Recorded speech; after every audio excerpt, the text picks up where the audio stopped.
celebrate life when the times are so perilous? How can we sing me and hope is nearly gone? Then it is that I try poking fun at my melodramatic self in a traumatic situation, and I try to laugh at myself and say, what role am I playing today? Lady Macbeth or Mrs. Miniver or what? Even during my own years as a dissenter that led me, soon after the bomb dropped at Hiroshima, I entered involuntarily a prison, a jail without bars. First, my right to broadcast a controversial feminist radio program in 1946 in New York was taken from me, and I was wiped off the air. Next, the right of access as a reporter to a naval base was denied me. Next, there was a ban on my marriage to the man I loved. And the climax of these little nibblings of my human rights by the government was when all my human rights were taken away when I was denationalized, possibly the first native-born citizen of the United States to be so. I lost the vote on Susan 1 in 1954. Denationalization meant I was forbidden the right to travel where I chose, work where I chose. I was a deportee subject to deportation at the whim of the House Immigration Subcommittee on Immigration, the whim of local, regional, or national immigration and Department of Justice officials. I was an alien in my own land from 1954 to 1969.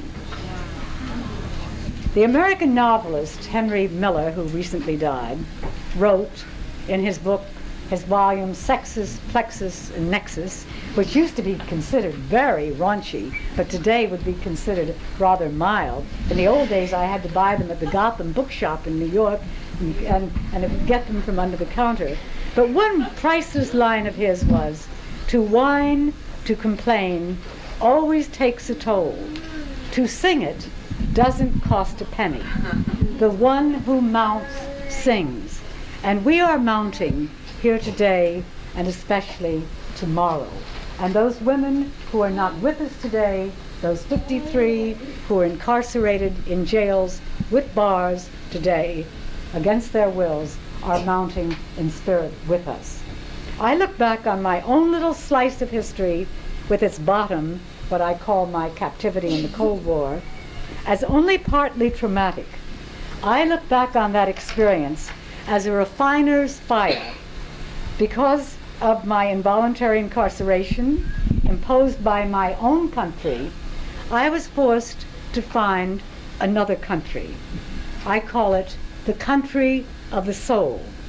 And in that country, I found, as our great American philosopher, psychologist calls it, something more. He calls it a higher germinal part of myself, continuous with a higher power in the world and universe outside. Now history, now hope, and now humor have become, for me, illumined by faith. A grain at first, and then a tiny shoot, and then I knew that faith and hope and love unite us with all the green shoots under the nuclear mushroom, not only here, but in Russia, where I was last summer, meeting with young women like yourselves and older women, and in China and everywhere, uniting us green shoots under the nuclear mushroom, and that there are no national frontiers in the country of the soul. We are all one. Together we shall overcome. Together we know the meaning of, once more, of Aunt Susan's last words spoken 3 weeks before she died: failure is impossible. Thank you.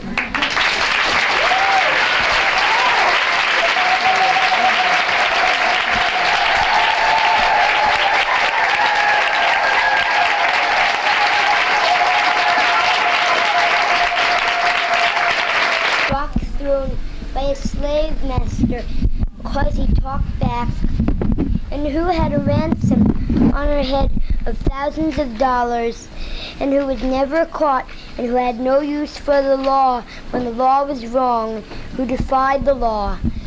I like to think of her. I like to think of her especially when I think of the problem of feeding children. The legal answer to the problem of feeding children is 10 lunches every month. Being equal in the child's real life, to eating lunch every other day, Monday but not Tuesday. I like to think of the president eating lunch Monday but not Tuesday. And when I think of the president and the law and the problem of feeding children, I like to think of Harriet Tubman and her revolter. And sometimes I think of the president. And other men who practice the law, who reverie the law, who make the law, who enforce the law, who live behind and operate through and feed themselves at the expense of starving children because of the law. Men who sit in paneled offices and think about vacations and tell women whose care it is to feed children. Not to be hysterical as the word hystericos, the green for WOM suffering, not to suffer in their WOMs, not to care, not to bother the men, because they want to think of other things, and they do not want to take the women seriously. I want them to take women seriously. I want them to think about Harriet Tubman and remember, she was beat by a white man, and she lived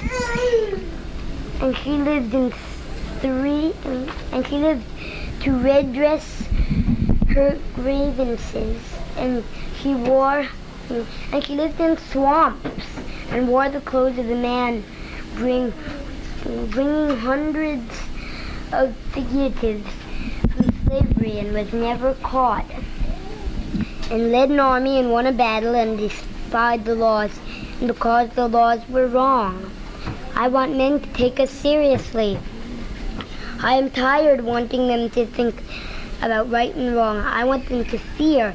I want them to feel fear now, as I have felt suffering in the WOM, and I want them to know that there's always time. There is always a time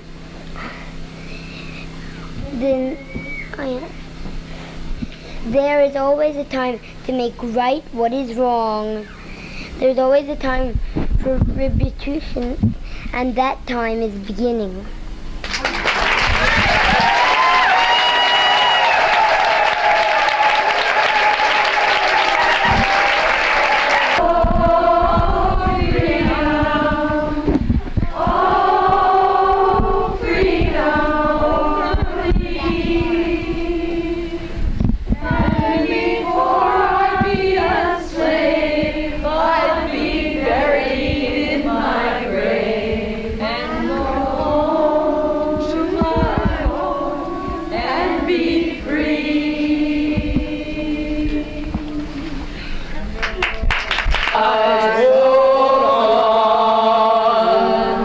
Except we want them to hear it down there, so we want to sing louder and a little bit faster and with more energy, right? Right. Okay. Yeah. We need to go over that part again. That's the essence of it, and the rest is a verse. We need to go over one more time. Yes, one more time. Okay. Keep your eye on the prize. Hold on, hold on, hold on.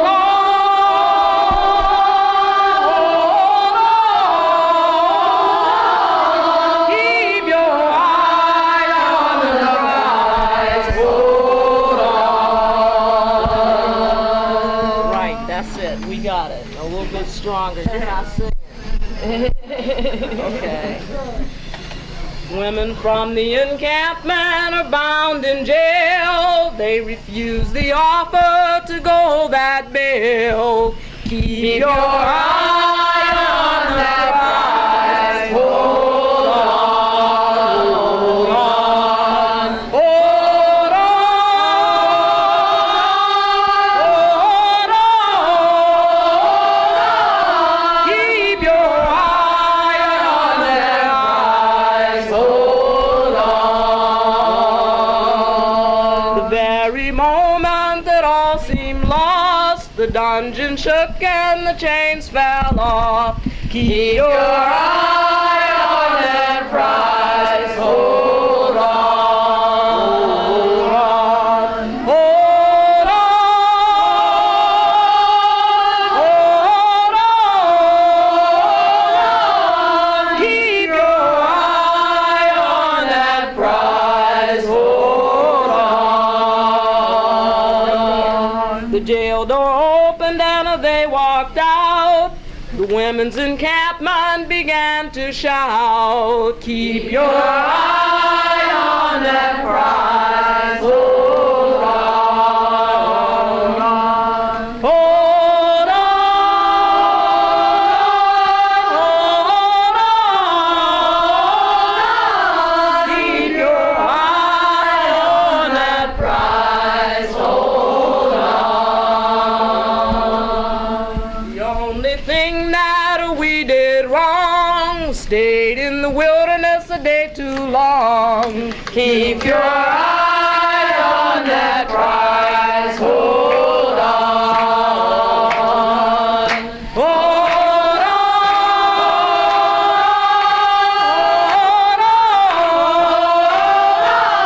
on. Keep your eye on that prize. Hold on. The only thing that we did right was the day we began to fight. Keep your eye on that prize. Hold on,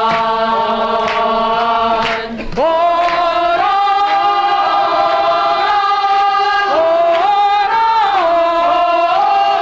on, keep your eye on that prize. Hold on. The only chains that a woman can stand are the chains of a hand to hand. Keep your eyes on that prize. Hold on, hold on.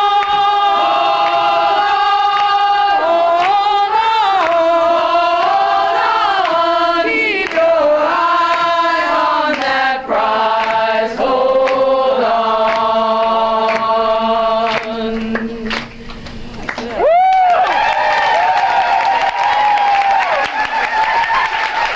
I ask you if you would to just move back a little bit here. 43. For I was hungry, and you gave me no food. I was thirsty, and you gave me no drink. I was a stranger, and you did not welcome me. Naked, and you did not clothe me. Sick and in prison, and you did not visit me.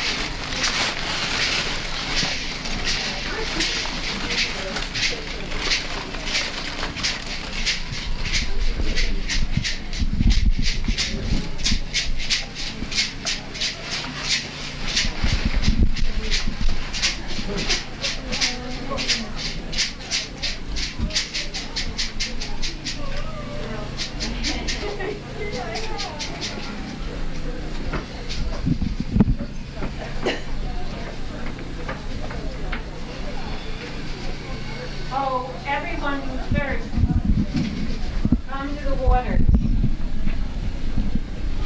For as the rain and the snow come down from heaven, and return not thither, but water the earth, make it bring forth and sprout. For you shall go out in joy, and be led forth in peace. The mountains and the hills before you shall break forth into singing, and all the trees of the field shall clap their hands.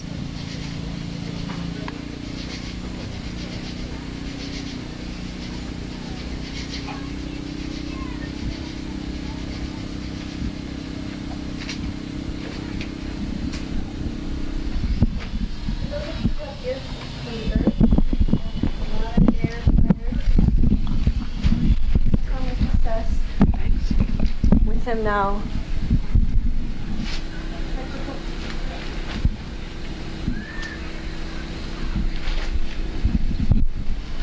The soil, the wheat, fruit,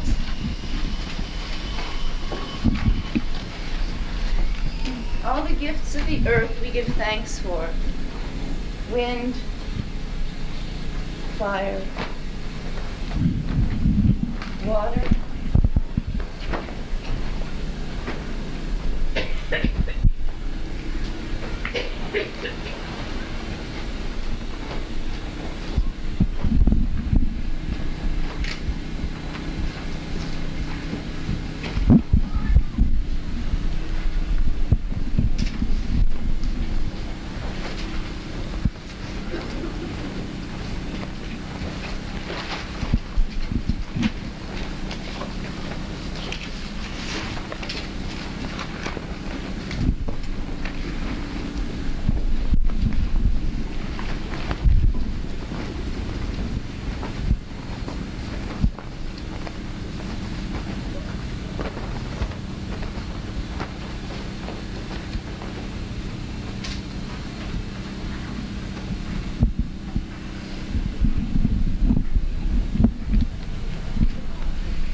Now we'd like to lead you in a little prayer, and the first time I'll read it and Kay will demonstrate it to this side and then to this side so everybody can get a clear view of it. And then for the third time, if we could all join together with the movement. And you can follow the words on your bulletin too.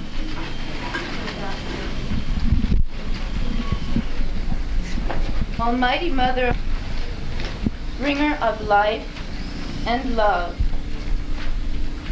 we thank you for all the goodness we have raised up from the soil, the promises of the fruits to come.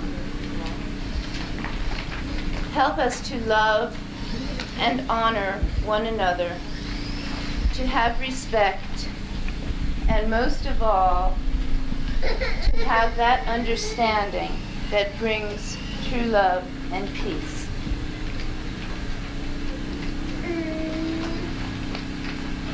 Almighty Mother of us all, bringer of life and love, we thank you for all the goodness we have raised up from the soil, the promises of the fruits to come. Help us to love and honor one another, to have respect, and most of all, to have that understanding which brings true love and peace.